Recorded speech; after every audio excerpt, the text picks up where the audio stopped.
Welcome to the Salzburg Global Seminar session on how do we learn about improving healthcare.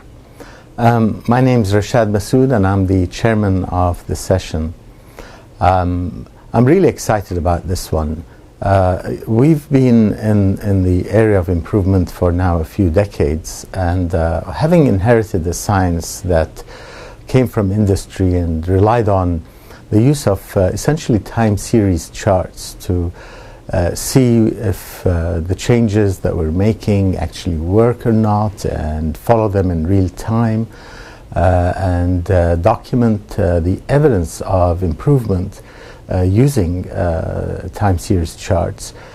We've over time been able not only to improve process level data, but also outcome level data. In recent years, we've been able to show reductions in complications in care. We've been able to show reductions in mortality. One example that comes to my mind, just less than a year ago, I was in India at the Ending Preventable Maternal and Child Deaths meeting, and I reported on our team's work in India. Working with the government in 6 priority states for USAID. Over an 18-month period, they had worked on 270,000 deliveries and were able to reduce perinatal mortality by 12.7%. That's the sort of power of the use of improvement methods that we're seeing, and that's just one example. There are many, many more.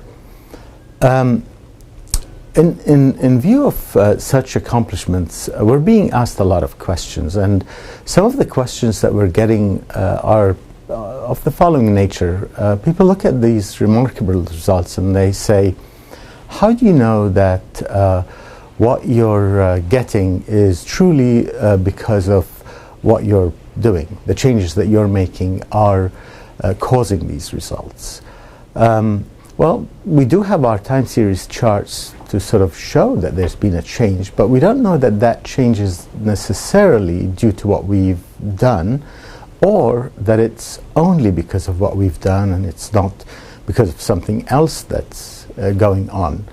We don't know if what we're seeing isn't happening elsewhere independent of us, and so on. So the whole issue of attribution of the results that we're getting to the changes that we're making is becoming a question that we are at least receiving.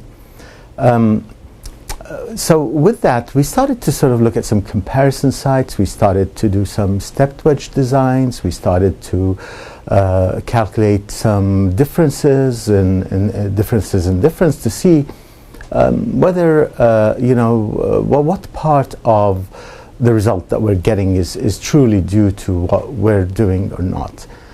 But I realize we're only scratching the surface here, and there's a lot more to be done.